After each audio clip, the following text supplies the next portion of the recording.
You've heard me before say that I don't like tonally inconsistent movies. I've used this analogy before, okay? I like ice cream and I like pickles. I do not like pickles with my ice cream. There is a film that exists. It's an anomaly, honestly, because it is like pickles and ice cream together, but for me, for some weird reason, it actually works. And that is the 1999 End of Days starring Arnold Schwarzenegger. It built up almost kind of like a thriller, like a satanic, like psychological thriller. There's a lot of really dark themes in the movie, and the idea of like this impending doom, like of Satan, of hell on earth at the turn of the new millennium, him trying to take over the world. And the movie was executed very seriously around that plot line. Arnold Schwarzenegger, I'm not gonna lie to you, he actually did a pretty solid job as like a grieving dude who like lost his family, a person whose faith might be kind of waning a little bit. And then you have Gabriel Byrne. He plays the father from Hereditary. He also plays the priest from Stigmata.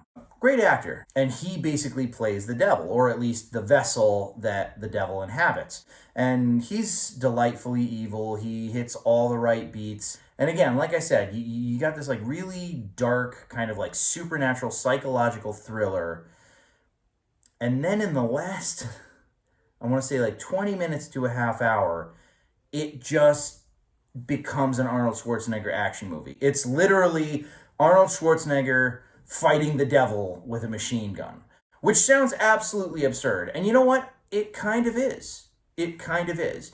And one would think that if a film was being built up this way, and you were following it on a very serious note, if you got really immersed in it, and then all of a sudden, like the drop of a hat, it's just like between your faith and my Glock, I'll take my Glock. You'd think that it would kind of take you out of it. You think that it would ruin it. You'd be like, oh, well, why were they pretending that this was anything else other than what it is?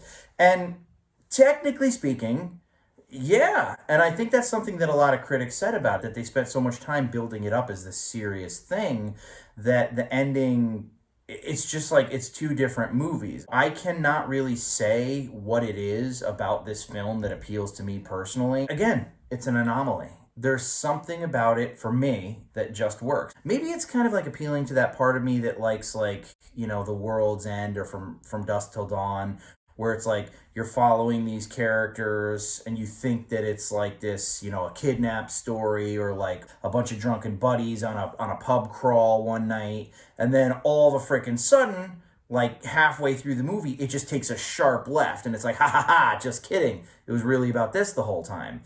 But the thing with End of Days is it doesn't really do that. It's not at the middle that it takes this sharp left. It's in the final act of the movie. That is really kind of like the recipe for something that doesn't work. For a film that is good but then ends on a letdown, which in my opinion is the worst kind of film there is. I would rather just watch a horrible movie than a movie that starts out really engaging and continues really engaging and then just craps out in the final act. It's a mystery to me. I adore this movie for all of its absurdity. I'm aware of the fact that it's absurd, but something about it just works. Have you guys seen End of Days? If you did, comment below. Let me know what you thought, because I talked to a few people who they share the same kind of like thought process that I do. They can't really sum it up either, honestly. They're kind of like, it's a mystery to me, but it was a lot of fun. So I don't know. Let me know what you thought. And that's all she wrote.